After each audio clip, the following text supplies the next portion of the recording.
자, 학생 여러분 또 시작할게요. 지금 우리가 뭘 하고 있냐면 대기 중에 수증기 이런 얘기를 하고 있었어요. 대기 중에 수증기.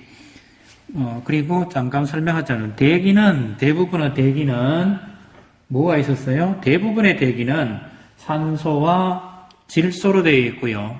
대부분의 대기는 질소와 산소로 되어 있고요.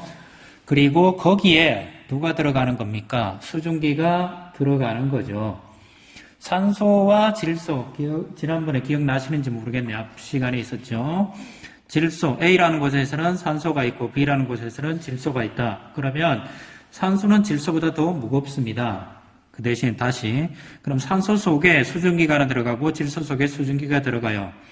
그럼 전체 A의 무게는 수증기 무게가 앞에서도 했죠. 분자량이 작기 때문에 가벼워져요. 다른 말로 하면 공기 중에 수증기 양이 많아지면 그 전체 공기는 수증기를 포함한 공기는 수증기 없는 공기보다가 가벼워진다는 게 의미가 있어요. 그래서 이걸 뭐라 하냐면 공기 중에 누가 들어가요? 수증기가 들어가면 수증기가 포함되면 그 공기는 가벼워지는 특징이 있어요. 그리고 두 번째, 분자 운동 측면에서 보면 분자 운동 측면의 얘기는 온도가 높아진다는 이야기는 분자 운동이 빨라진다는 걸 의미하고요. 분자 운동이 빨라지면 분자와 분자 사이의 거리가 멀어져요.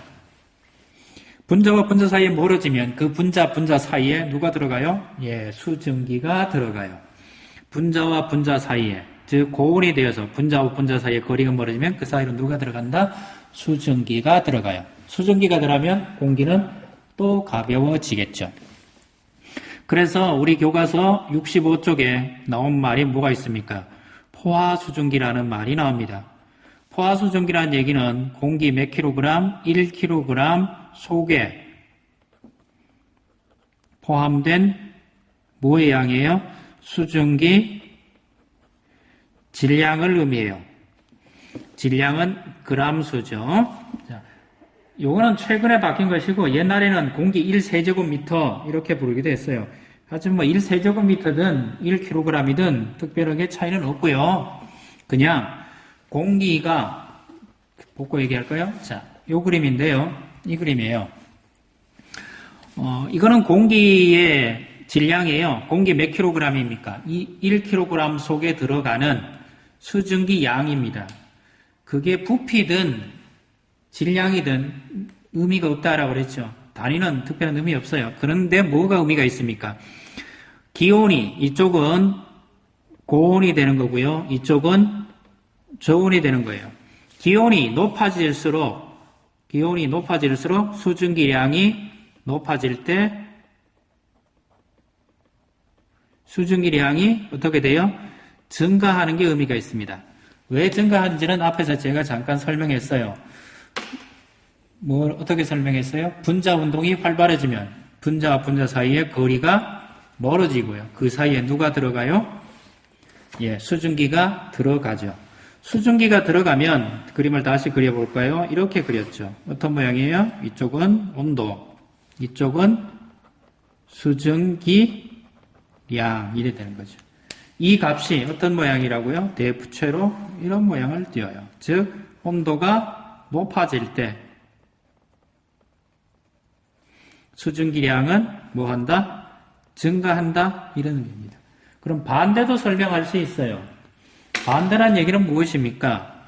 온도가 내려갈 때 수증기량은 어떻게 된다? 감소한다? 이런 말이 돼요. 즉 온도가 올라가면 공기 중에 들어갈 수 있는 수증기량은 커지고 반대로 온도가 내려가면 들어갈 수 있는 수증기량은 작아지고 그래서 우리 교과서에 나오는 이슬점이라는 말이 나와요. 이슬점은 대기 중에 수증기가 물방울로 변하는 걸 응결이라고 그러고 그때 온도를 이슬점이라고 한다. 이런 말이 나오는데 이건 무슨 의미인가 하니 반드시 따뜻한 공기여야 돼요. 찬 공기는 잘 안 돼요. 따뜻한 공기가 뭐 될 때? 냉각될 때. 따뜻한 공기 속에 뭐가 있다고 그랬어요? 수증기가 있겠죠. 이 수증기가 냉각될 때 뭘로 바뀌어요? 물방울로 바뀌겠죠.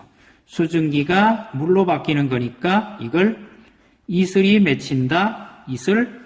그때 되는 온도 이슬점 이렇게 불러요.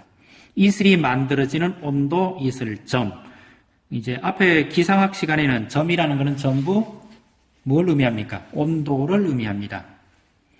자, 크게 보면 여기까지 설명하시면 여러분들은 다 얘기는 다 했어요. 대기 중에 수증기, 대기 중에는 산소와 질소가 있지만 거기에 누가 들어간다? 수증기가 들어가면 수증기는 그 공기의 온도가 높아지면 많이 들어가고요. 온도가 내려가면 조금 들어가요. 그럼 높았던 것이 줄어들면 들어있던 녀석이 빠져나와야 되겠죠. 그걸 이슬이 된다 또는 한자로 결로 이렇게 부릅니다. 이슬 노자를 써가지고 결로 이렇게 부르는데 이슬이 되는 온도 이슬점. 이런 현상들은 언제 잘 나타납니까? 여름에 보다는 봄이나 가을같이 낮에는 따뜻하고 새벽이나 밤에 차가워진 그때 잘 일어납니다. 그때 만드는 것 중에가 안개, 그 다음에 아침에 되면 이슬, 뭐 노래도 있죠. 아침 이슬 흠뻑 내리고 가을이 찾아온다네. 뭐 이런 노래도 있는데 안개나 이슬 같은 것들이 이런 현상 중에 나타납니다. 또 어디에 나타났냐 그러면 냉장고에서 음료수를 꺼내가지고 공기 중에 가만히 두면 냉장고에서 음료수 병이나 캔에 물방울이 자꾸 맺혀요. 이것도 결로 현상임에 들어갑니다. 자, 밑에 스스로 확인하기 문제 한번 볼까요?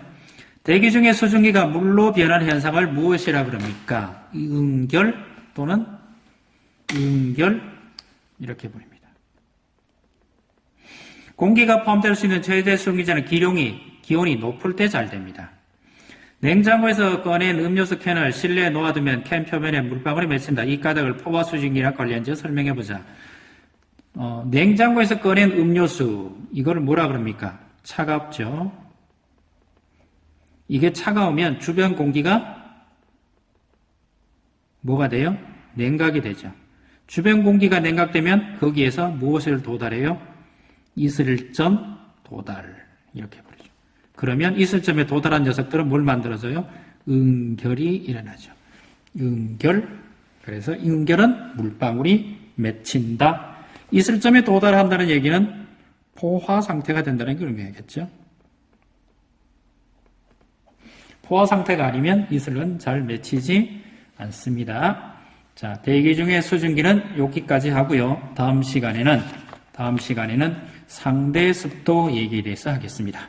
잠시 뒤에 뵙겠습니다.